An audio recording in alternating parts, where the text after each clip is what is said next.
Carl and Liam here from Games, Brains and Head-Banging Life, gbhblofficial for short. And we are back starting season 2 of Getting Goosebumps. Season 1 is in the past. Go check out all those videos. Go see our tier ranking to see where we placed all those episodes. Now we're about to start season 2, beginning with the very first episode of it. Be careful what you wish for. A nostalgia trip for me. It began and I didn't remember a single bit of it. And then a character came in and I was like, oh, and it's like it all came rushing back. But the book came rushing back. So when I got to the end and it changed everything, I was like, oh, okay, that's a bit sudden. But we'll get to that, obviously. I presume you remembered this one quite strongly. I do, because I mentioned before, I did watch the show not too long ago, a couple of years back. And I always remember the lady in it that grants the wishes. I think the way she looks is quite memorable. So she always kind of stuck with me. Yeah.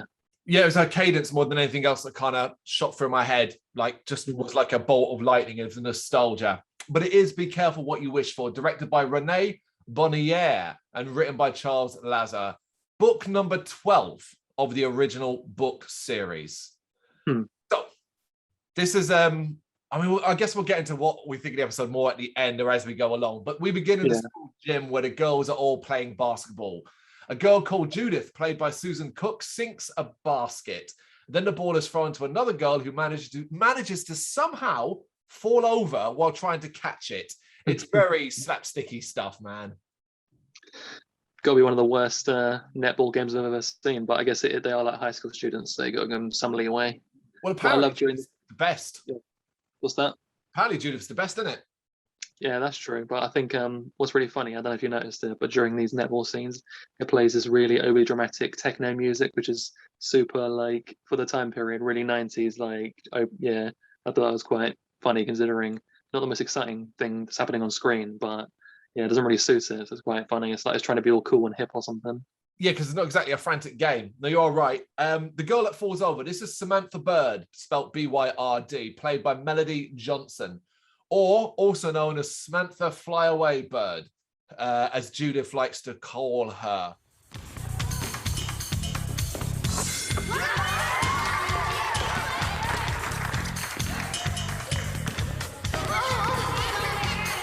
Have a nice trip, Bird. Flyaway Bird. But basically, Judith's the bully. It's quickly established in that. You mentioned already the music in the scene is utterly hilarious, techno upbeat nonsense that doesn't fit because of the total lack of action that is going on. But we see Samantha being given some encouragement by a boy called Corey, played by Robin Weeks, but once again fails to catch the ball. As she goes to get it, she's teased by Judith, and she somehow finds an amulet that's just an amulet necklace that's lying on the floor randomly in the school gym that nobody else noticed. It's Goosebumps. It's Goosebumps. Yeah. We've got like 20 minutes to get an episode done, right? So it just does it. They can't think of some complex reason or how she comes across the amulet. Just have it appear in front of her. Skip on to the next bit. But rather than presuming that one of the team or one of the other kids lost it and just dropped it, she puts it on herself and then fails to get the ball from a group of kids who throw it, play the whole, oh, you can't get the ball, you can't get the ball, and end up throwing up really high. Yeah. Where's the teacher during this part? Yeah, that's a good point. Yeah, where's the coach? Samantha goes to get it, but on her way up high, she puts her foot in a gymnastic ring, and we fade to black as she falls because it's that whole Goosebumps trope. Oh my God, she's going to hurt herself. Better fade to black. Yeah. Samantha's left swinging upside down before falling onto a mat that Corey moves under her.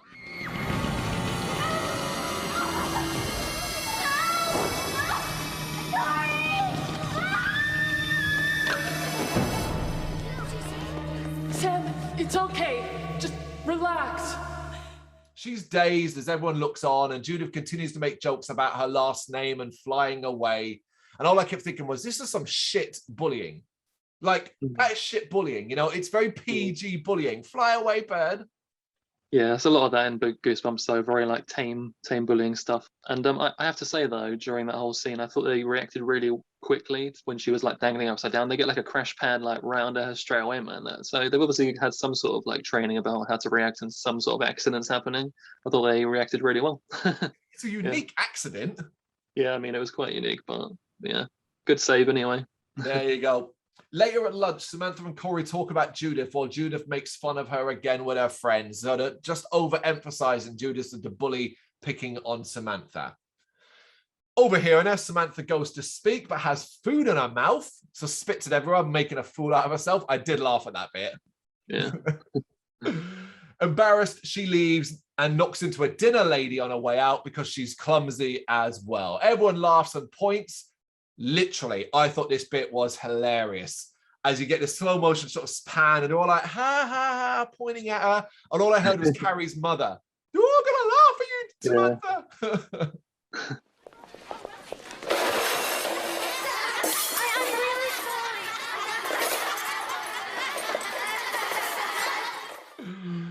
sorry. Later, she's walking home and bumps into an odd-looking woman. She helps her pick her stuff up, and this woman is Clarissa, played by Ellen Ray Hennessy. And she sees the amulet and claims it's hers, that she lost it. Yeah. Yeah.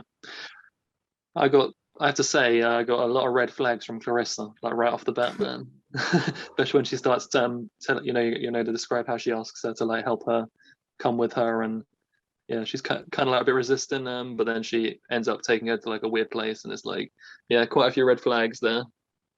Another red flag is, how did you lose your amulet in the school gym? I know, I mean, that'd be your first question, wouldn't it, surely? Yeah, yeah. But with that, Samantha just gives it back to her. She says some nonsense about lost objects finding themselves in strange places. We then see it glowing in the bag when Clarissa puts it back. So there's a hint that it's a magic amulet. And Clarissa asks Samantha to take her where she needs to go, and Samantha agrees. Yeah, it's a simple move the story along bit. Yeah. We get the exchange. Sorry, go on. Clarissa's quite an interesting looking lady. She is quite unique. She's got this kind of like, if you pass on the street, you might think she's a kind of like an old cat lady kind of thing going on. Yeah, bit wacky looking, but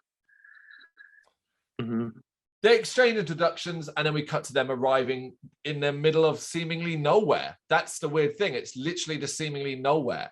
But before Samantha leaves, Clarissa offers her 3 wishes as a thank you. You must let me repay you, please. I insist. I shall grant you 3 wishes. Sure, I mean, that's really cool. But I don't have any wishes right now. I've got to go. Of course. I've kept you far too long already. But understand that this is no joke, Samantha. Now, watchers and listeners, have you ever seen anything related to the monkey's paw? That fable. So you know how this goes. Your wishes will come true, but there'll be a catch, so to speak. And it's that aspect of things in this show, as we will find out. Yeah, once you realise that's what it's going to be, you're going to like, oh, not that tired trope again. It's that indeed. Clarissa demands that she makes her first wish, and Samantha, obviously not believing it really anyway, but wishes to be the best player on the basketball team. And I was a bit like, well, listen, even if I didn't believe this person, right? And I was like, shut up, Eden. And they're like, no, you must wish. I'll be like, oh, you know what? I'm going to wish, you're going to wish for something outlandish. You're going to wish big. But I want to be the best player in the basketball team. It's like, wow, wishing big. Yeah, that's always the case in these scenarios when teenagers can wish for anything. I guess because they always set it up like it's so unbelievable, so they just wish something really stupid. Yeah. That's the first thing that comes to their mind, and as a teenager, that's like clearly the most important thing to her in the world, even though it's like stupid. Yeah. I never really got that. I never really got that in the basketball game either. Do you know what I mean? Like it was a really big deal to her that she really wanted to be on the team or something like that. No, that's true. Like surely there's better ways of becoming like, if she wants to be like the coolest kid in school, there's got to be better ways than being the best kid on the basketball team or whatever. Yeah. How about just being the smartest kid or something? I wish I was the coolest kid in school. Yeah, as simple as that. Yeah. Yeah. Clarissa then gives her the amulet and insists that her wish will come true. The next day, we're back at the gym and Samantha is still her clumsy self. But it turns out the entire team is rubbish now as they get their asses whipped. And Samantha's the one that ends up scoring, making her the best player on the team. And I'll admit, I did like it because it quickly becomes clear, all right, well, it's the monkey's paw thing. It's a bit different in a sense that we get this almost accidental way of doing it. Okay, you want to be the best? Well, everybody else will be shit then. So you're automatically the best. I like that. Yeah, it's a nice way of, doing the wish going in like a negative direction. It's like, yeah, interesting idea. After the game, Clarissa appears in high spirits and Samantha confronts her. Clarissa points out that she got a wish and that wishes are complicated. It's that thing again, be specific about your wishes. You've got to be careful what you wish for. Yep. Samantha, though, refuses to wish again and leaves. She talks to Corey about it before getting pushed out of the way by Judith and her friends. Angry and upset, Samantha wishes that everyone would just buzz off. And boom, everyone just disappears. Just leave me alone! I wish everyone would just buzz off!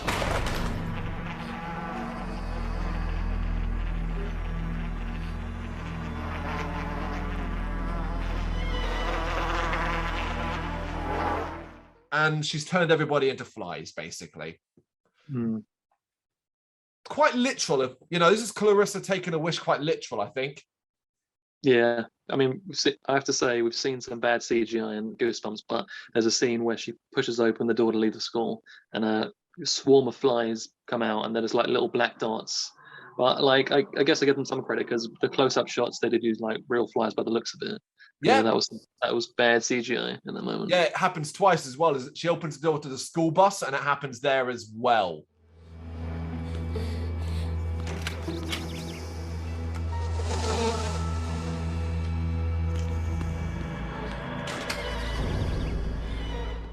Yeah.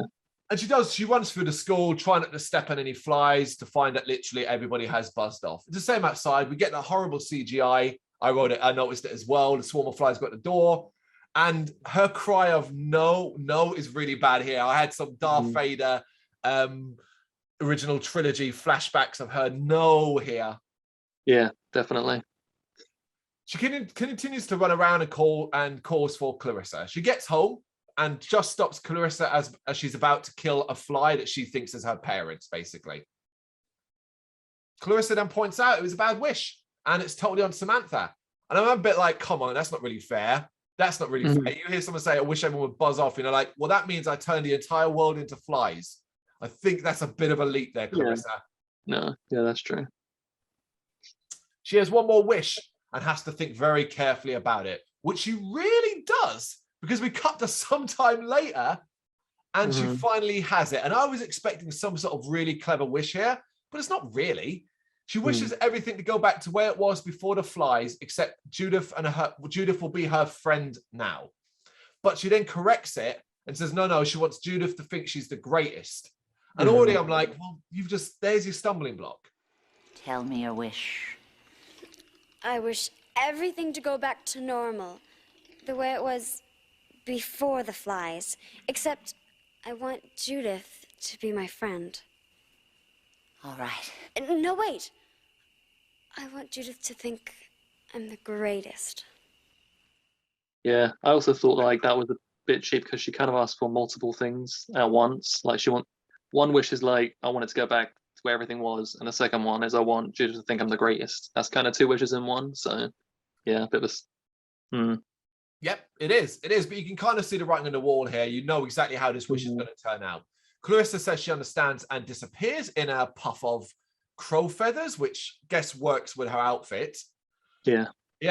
And then Samantha's mother comes in, proving that everything is back to normal. The phone then rings, and it is Judith. The next day at school, Judith is there dressed exactly like Samantha, and she shows her a shrine that she created to Samantha. And you're like, straight away like, oh, okay, it's this kind of best friend thing. Sam, over here. How do you like it? I made it just for you. It's good. And how do you like this? Great. It's just like yours. Obsessed, yeah. Although I did enjoy the actor who played Judith during this obsession sequence. She dialed it up quite a lot. I did get very stalker vibes. Yeah, for sure, yeah. I feel like if the episode hadn't ended, it was going to go the way of Judith wearing Samantha's skin. It would have been nice to see it escalate to that, but didn't get there. Definitely. We definitely didn't get that far. The coach comes in, is confused what she sees. Judith's other friends come in and confront Judith about her weird behavior. Basically, everybody's weirded out a bit about it, but Samantha's loving it. During the game, Judith continues to see Samantha as the greatest, including taking crap tips from her about basketball. So lots of scenes about emphasizing how into Samantha Judith is now. At lunch, it continues. Corey is weirded out by it and wants to talk to Samantha alone. Judith leaves and brushs off Samantha's denial to study later that night. So Samantha's getting a bit sick of it already. And Corey points out that she should be happy Judith is her friend now, but Samantha isn't as much, particularly when she gets home. And we get kind of a montage of Samantha playing her messages, and it's just more and more messages from Judith. That night, she goes to bed, but Judith is in her room. See, we're heading there, man. This is it. Skinny. Apparently, she snuck in and hid in her closet. Yeah, getting weird. It's just me, Judith. What are you doing here? I snuck in your closet. What are you, nuts? You said we could study together later. Not tonight. It's way too late. Yeah, we don't get a resolution to that, though, because we just cut to the next day and Samantha's leaving for school and Judith is just waiting for her. Okay. What happened next? Yeah. She just told her to leave and she agreed, even though she was so obsessed. Clearly, yeah. This is where Samantha flips out and runs away while Judith chases after her, but she runs into Clarissa and Samantha tells her, you've ruined my life. And Clarissa's quite upset about this. I thought that was quite a nice little touch. Clarissa generally thinks she's doing what Samantha wants. She's just not very good at it, seemingly. Yeah, that's a bit different. Like, not necessarily she's evil. She's just not very good at it, like you said. That's different. Yep. Yeah. Clarissa apologizes as Judith arrives and agrees to cancel a last wish and get to give her one more. And this is where Samantha is an absolute idiot.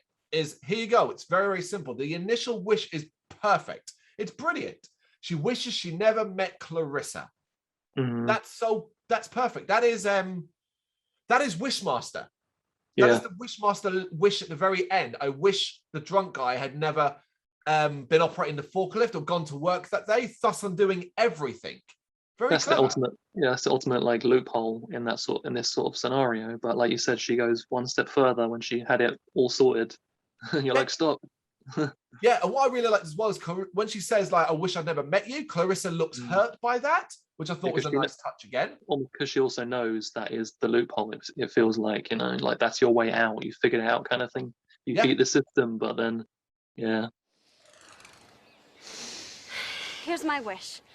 I wish I'd never met you. Is that your wish? No, here's my full wish. I wish I'd get lost. Isn't she the greatest? I wish I'd never met you. I wish you met Judith instead. Well, she changes it. She changes it so that instead, Clarissa met Judith instead of meeting Samantha. And you're like, well, there you go. She gives back the amulet and Clarissa walks off, beckoning for Judith to come over, and we see the pair talking. Samantha then shouts to Judith, like, what are you going to wish for? And Judith is mean to her, revealing that things have obviously gone back to how they were before. We then see Judith make a wish, and she wishes that wherever she was, people would gather around her and admire her. What a shit wish that is. It really is. Again, it's like, God almighty, what is that?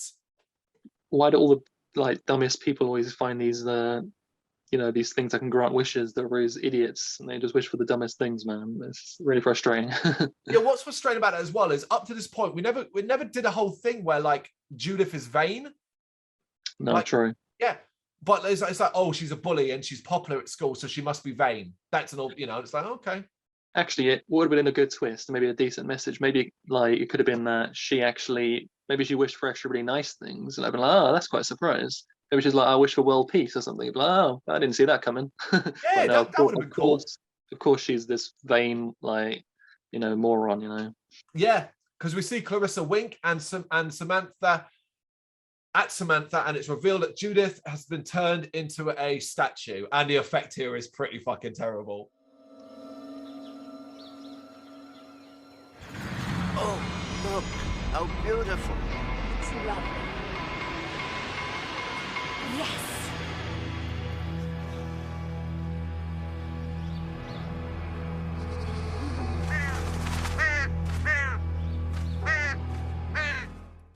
It is bad, and I thought like the way she's almost smug about the fact that she's going to turn into a statue, and presumably she's stuck as a statue for the rest of her life. I thought that was quite a bit dark there, and a bit, I don't know. Like I know she's like a bully, obviously, but in the show we don't really see her do anything too extreme. It's kind of like you said, pretty minor, childish stuff. So does she really necessarily deserve that kind of conclusion to her life? And yeah, I'm not sure about that one. Well, yeah, you just put it there. Conclusion to her life. That's her Yeah. done. Yeah, I agree. And it should be pointed out that this is a complete deviation from the book's ending, which I think kind of harms it because it almost rewards Samantha for her screwing up her wishes, undoes the whole Clarissa being upset and hurt because Clarissa's like, oh, I'm going to do you a favor now. And it just isn't as much fun. So the book ending, in that, it's Judith who shouts, "Bird, why don't you fly away?" And it actually ends with Samantha turning into a bird and forgetting who she was and just becoming a bird. And remembering, she goes for a worm and that's all she knows and flies away. And that's the ending of the book. I wonder why they decided to change that, because I guess they felt like it should be some other happier ending, I suppose. Or I mean, it is a happy ending, but it's almost like they wanted Judith to get her revenge. I mean Samantha to get her revenge on Judith or something. Yeah, it's exactly that. It's a bit more of a PG ending that makes you go, oh, the bully got their comeuppance and the good girl got a win. Whereas in the book, the bully effectively gets her wish granted, and Samantha, you just disappears. Like her parents, she's just not going to come home. Her parents will never know what happened. Yeah, well, I definitely prefer the book ending for sure. And that's it. That's be careful what you wish for. It's a pretty tight episode that moves at a peppy enough pace because it's only got 22 minutes to tell a story. So it has to gloss over some sort of important aspects that would normally be used as we talk through it. The fact that there's not that much substance to the bullying or the aspect between her and Samantha and Judith's feud. But ultimately, I quite liked it. I mean, I think it's quite like a bland and predictable episode just because of the whole wish has gone wrong trope. You know, it's just something that we've seen a lot. And I think there is an episode later down the line in Goosebumps that does the actual monkey paw, like literally the monkey's paw. So it's like something that is done again. And I've just seen it done to death, you know, kind of thing. So it's predictable, you know, the wishes are going to go wrong and they're not going to go how they want to go. And yeah, I don't really like it at the end that Samantha doesn't really get some kind of like moral lesson for like being shit at wishes, basically, you know. Pretty much she just uses them terribly, and maybe she should learn some lesson. You know, maybe she should just be, instead of like Goosebumps teaching like someone is getting bullied by somebody, that like turning them into a statue is how you get back at them, like, which is quite like an evil thing to do. Maybe they could do like a you know, a more grounded way of her getting back at her in some other way. Maybe she takes extra netball lessons and gets better and like just beats her like that way, like a legit way kind of thing. Maybe something like that. But I know it's Goosebumps, it's supposed to be, you know, have those sort of horror elements, but yeah. Yeah, this one does feel quite light on the sort of horror-esque elements beyond the failed. I thought like Samantha, like the actress who plays her, you mentioned one scene where she wasn't like particularly good, but I thought like on the whole, I didn't think her acting was that good in this. I know because she's fault. I'm not saying it's necessarily the actress's fault, but the character she's playing is like this really like naive type person. And I think that, and she kind of acts really like younger than she's supposed to be a little bit in the episode. I thought like she's supposed to be like a teenager, but she is a bit like very childish. And I know she's supposed to be this naive, bullied character, but just it came across kind of like annoying to me. No, I agree with when you spent it that way. I would have put her based off how she looks and the year and all that. I would have put her maybe 14 about then, but she certainly acts way younger than that. Yeah. Definitely. And I don't know if you felt the same, but it felt a little bit like reminiscent of Carly Beth in the Haunted Mask, like how her character is and how she gets bullied. But very similar. And I thought like maybe they like were taking a few notes from that episode a little bit because quite similar characters, I thought. Good shout. Yeah, good shout. And then you also have the scene, you know, at the lunchtime thing where she spits out the sandwich, but obviously in Haunted Mask she eats the worm in the sandwich. So I don't know, felt a little similar to me, which I kind of found annoying because I don't really like Carly, but I think she was quite annoying too. So we are going back there to reminisce about Carly fucking Beth way at the start of season 1. Here's the thing. Initially, I wasn't that hot on this episode, but without giving too much away, you'll have to watch the following episode. What will follow this was so bad that this was almost enhanced because I was like, oh my God, give me that over this bollocks. What follows it? you know? Yeah, well, we'll have to talk about what comes next because might be quite divisive opinions on that one. We'll see. Yeah. You got any thoughts, and be careful what you wish for? Let us know in the comments. Thank you very much for watching. You can check us out on gbhbl.com as well as on Facebook, Instagram, Twitter and Tumblr. Go to Patreon and help us out over there. That's patreon.com/gbhbl, as well as Big Cartel, where you can find some of our merchandise.